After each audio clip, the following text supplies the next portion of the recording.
என் பேர் மைதிலி. நான் ஒரு புது சேனல் ஸ்டார்ட் பண்ண போறேன். நான் பெங்களூர்லேருந்து வ்ளாக்ஸ் போட போறேன். என் சேனல் பேரு மைதிலிஸ் கிச்சன். இது டே டு டே வ்ளாக்ஸ் மாரி இருக்கும். நான் வீக்லி அட்லீஸ்ட் 2 அப்டேட் பண்ணுவேன். உங்க ஹெல்ப், உங்க சப்போர்ட்டு, உங்க லவ் எல்லாம் கண்டிப்பா தேவை. அப்போ எனக்கு இன்னும் இன்ட்ரெஸ்ட் வரும் போடுறதுக்கு. ஆம், நான் ஒர்க்கிங்ன்றதுனால கொஞ்சம் வீக்லி 2, 3 வ்ளாக்ஸ் போட்டு ட்ரை பண்றேன். நான் எனக்கு என்ன சமையல் நான் பண்றேனோ, அது வந்துட்டு உங்க கூட ஷேர் பண்ண ஆசைப்படுறேன். இதெல்லாம் இது ரெசிபீஸ் தான். ஸோ இன்னைக்கு நம்ம ஸ்டார்ட் பண்ண போறது ஒரு சிக்கன் ரெசிபி. இது ரொம்ப சிம்பிள் ரெசிபி. ஆம், வாங்க வீடியோக்குள்ள போலாம். நம்மளுக்கு தேவையான ஐட்டம்ஸ் எல்லாம் இங்க இருக்கு. இது வந்துட்டு வெங்காயம் பொடியா கட் பண்ணிக்கணும். இது கொத்தமல்லி லாஸ்ட்ல போடுறதுக்கு. இஞ்சி ஒரு பீஸ் இஞ்சி, இவ்வளோ பெரிய இஞ்சி. ஒரு பூண்டு ஒரு 4, 5 பெரிய பல் பூண்டு. பச்சை மிளகா, கருவேப்பிலை. சிக்கன் நான் கழுவி ரெடியாக வச்சுட்டுக்கிறேன். கொஞ்சம் chilli vinegar, soya sauce, pepper, oil. இப்போ நம்ம ஆயில் ஆட் பண்ண போகிறோம்.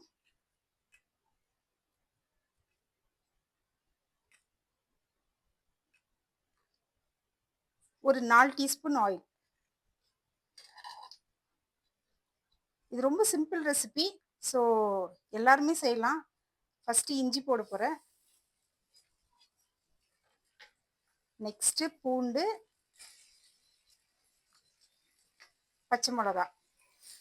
இது பச்சை மிளகா பார்த்து பயந்துராதீங்கோ. இது ஒன்றும் அவ்வளோ காரமாக இருக்காது. ஒரு 4, 5 பச்சை மிளகா அது பொடியாக கட் பண்ணிக்கணும். சீட்ஸ் உங்களுக்கு தேவையில்லைன்னா எடுத்துருங்க அப்படியே. இப்போ கூடவே வெங்காயம் போட்டுக்கலாம். கருவேப்பிலை கொஞ்சம் ஃப்ரை ஆன பிறகு போட்டுக்கலாம். இப்போ அது ஃப்ளேவர் இன்னும் கொஞ்சம் நல்லாயிருக்கும். இது எல்லாருமே ட்ரை பண்ணலாம். பேச்சுலர்ஸ் ரெசிபி மாதிரி இது.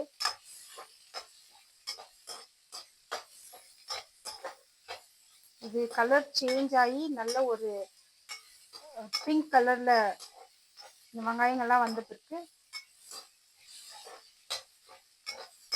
நம்ம இதுக்கு இஞ்சி பூண்டு ஆட் பண்ணல. ஏன்னா இஞ்சி பூண்டை நம்ம கட் பண்ணி போடுறோம். இதில் கொஞ்சம் ஃப்ளேவர் நல்லா வரும்.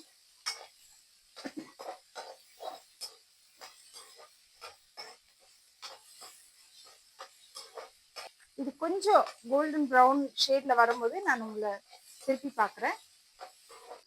இந்த பதத்துக்கு வந்துச்சுன்னா நெக்ஸ்ட் நம்ம சிக்கன் ஆட் பண்ணிக்கலாம். சிக்கன் ஆல்ரெடி நான் கழுவி சுத்தம் பண்ணி வச்சுட்டுக்கிறேன்.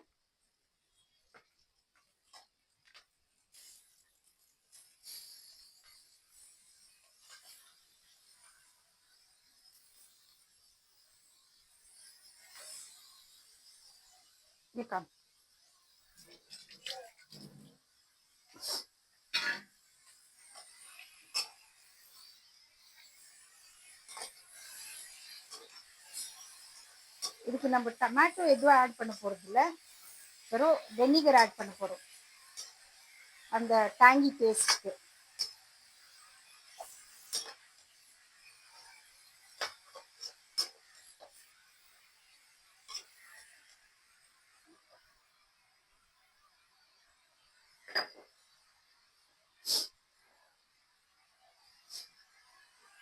இந்த அளவுக்கு ராக் சால்ட் நான் யூஸ் பண்ணுறேன். உங்களுக்கு இது வேண்டாம் இல்லை பொடி சால்ட்டுனாக்க கூட, டேபிள் சால்ட்னாக்க கூட அப்படியே போட்டுக்கலாம். எனக்கு ராக் சால்ட் பழக்கம். ஸோ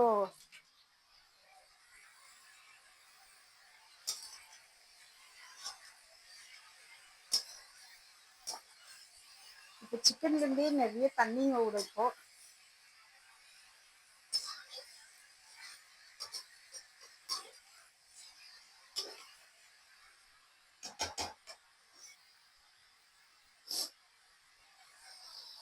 இந்த ஸ்டேஜில் கருவேப்பிலை போட்டுக்கலாம் நம்ம.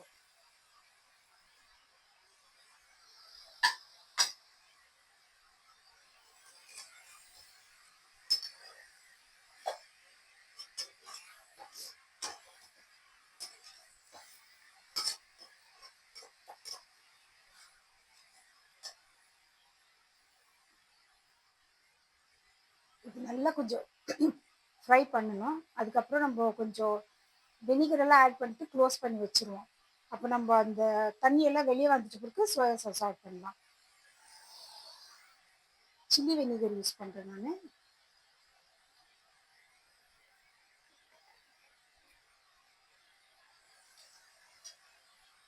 ஒரு 2 ஸ்பூன் மாதிரி போட்டால் போதும். இது டேபிள் ஸ்பூனும் இல்லை, டீஸ்பூனும் இல்லை, கொஞ்சம் டீஸ்பூனோட கொஞ்சம் பெரிய ஸ்பூன்.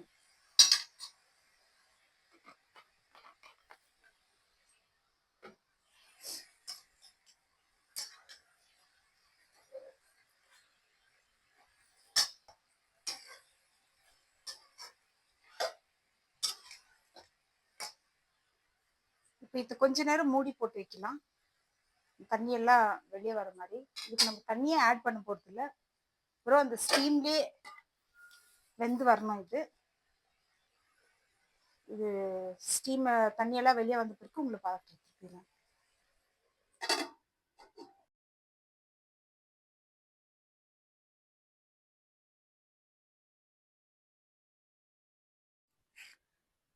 இப்போ பார்த்தீங்கன்னா, எவ்வளோ தண்ணி வெளிய வந்துக்குது பாருங்க. நம்ம ஒரு சொட்டு தண்ணி கூட ஆட் பண்ணல. இந்த சிக்கன்ல இருக்கிற தண்ணி எல்லாமே வெளிய வந்துட்டுருக்குது. நம்ம இப்படியே கொஞ்சம் கிளறி விட்டு அத அப்படியே ஃப்ரை பண்ணலாம். இப்படியே வெந்துரும். இதுக்கெல்லாம் ஆட் பண்ண தேவையில்ல. நம்ம கொஞ்சம் மூடி போடலாம். இல்லன்னா கொஞ்சம் சோயா சாஸ் ஆட் பண்ணிக்கலாம் இந்த ஸ்டேஜ்ல.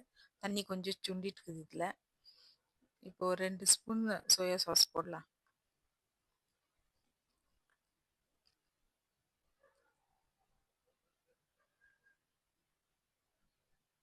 இது இந்த டார்க் சோயா சாஸு. ஒரு ஃபர்ஸ்ட் 2 ஸ்பூன் ஆட் பண்ணி பார்க்கலாம்.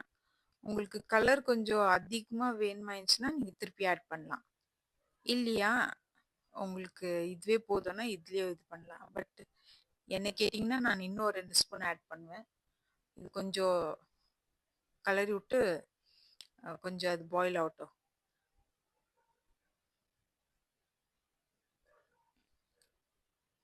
பாருங்க அந்த தண்ணியிலே எப்படி இதாகுது, ஃப்ரை ஆயிடும் அப்படியே.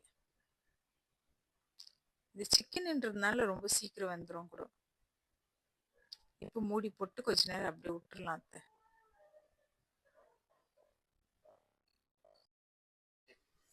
இப்போ நான் மூடியை திறக்க போகிறேன், பார்க்கலாம் எவ்வளோ. இது பாருங்க, கம்ப்ளீட்டாக தண்ணி போயிட்டுருக்கு. ஸோ இந்த ஸ்டேஜில் நம்ம நல்லா கிளறி விட்டுட்டு இன்னும் கொஞ்சம் சோயா சாஸ் ஆட் பண்ணலாம். உங்களுக்கு சோயா சாஸ் அதுவே போதும்னு நினச்சிங்கன்னா அப்படியே விட்டுருங்க. பட் நல்லாயிருக்கும் சோயா சாஸ் இன்னும் கொஞ்சம் ஆட் பண்ணிட்டு நம்ம பெப்பர் ஆட் பண்ணும்போது.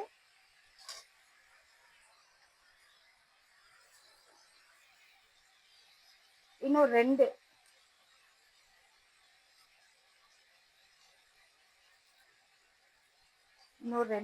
ஸ்பூன் ஆட் பண்ணியிருக்கேன். இந்த ஸ்டேஜில் நம்ம பெப்பர் ஆட் பண்ணிக்கலாம். நம்ம ஆல்ரெடி சில்லி போட்டுக்கிறோம்.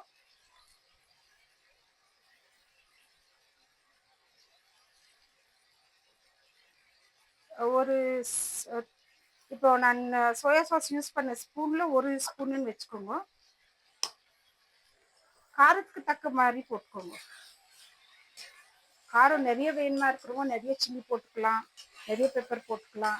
காரம் கம்மியாக வேணுமா இருக்கிறவங்க கொஞ்சம் பார்த்து திட்டமாக.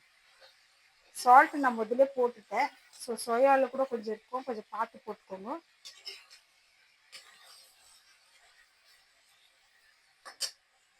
இந்த ஸ்டேஜில் நம்ம கொத்தமல்லி போட்டுக்கோங்க.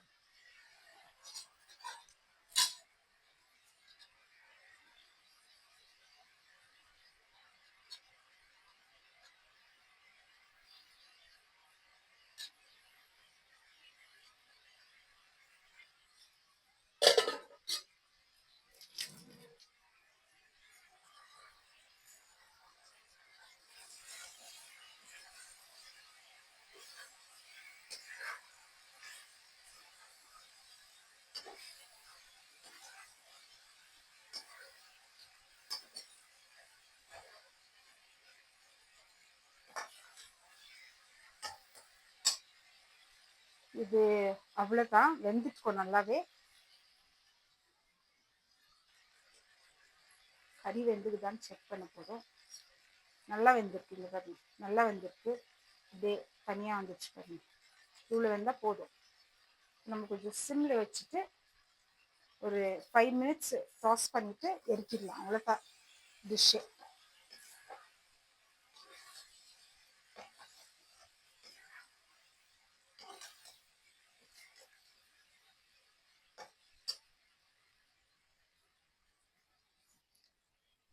இப்போ பார்த்தீங்கன்னா கம்ப்ளீட்டாக சிக்கன் ஆயிட்டுருக்குது.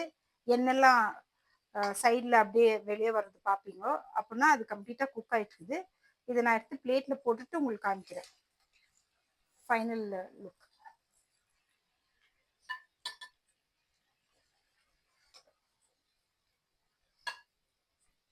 இது எல்லா சாதத்துக்கும் நல்லாயிருக்கும்.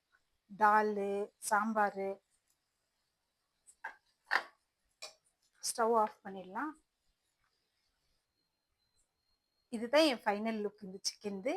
கண்டிப்பாக ட்ரை பண்ணுங்க. ரொம்ப நல்லாயிருக்கும். ரொம்ப சிம்பிள், ரொம்ப ஈஸி.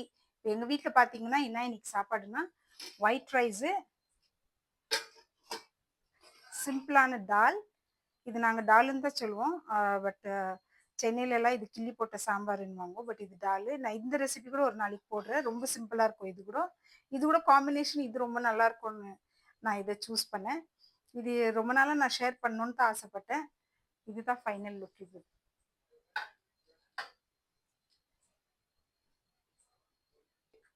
நீங்கள் சடனாக யோசிக்கலாம், திடீர்னு யூடியூப். இது நான் ரொம்ப நாளாக யோசிச்சுன்னு இருந்தேன். ப்ளஸ் எனக்கு 2 பசங்க இருக்கிறாங்க. அவங்களும் என்கரேஜ் பண்ணினே இருப்பானுங்கோ, அம்மா போடு உன் குக்கிங் நல்லா இருக்குன்ட்டு. எனக்கு நான் ரொம்ப குக்கிங்கில் இன்ட்ரெஸ்ட், எனக்கு குக்கிங் பேஷன் எனக்கு. ஸோ ஏதாவது ஒன்று புதுசாக ட்ரை பண்ணுவேன். அதை வந்துட்டு இவங்களுக்கெல்லாம் செஞ்சு கொடுத்தா அவங்க சொல்லுவாங்க நல்லா இருக்குதும்மா போடு போடுன்னுவாங்க. ஸோ நான் கண்டிப்பாக vlogs அப்பப்போ போட ட்ரை பண்ணுறேன். கண்டிப்பாக பாருங்க. இது ரொம்ப ஈஸி ரெசிபி. ரொம்ப நல்லாயிருக்கும். ட்ரை பண்ணிட்டு கமெண்ட் பண்ணுங்க. ப்ளீஸ் சப்ஸ்கிரைப் பண்ணுங்க. உங்கள் அன்பு ஆதரவு கண்டிப்பாக தேவை எனக்கு. அப்புறமா லாஸ்ட்டில் பெல் ஐக்கனும் கிளிக் பண்ணுங்க.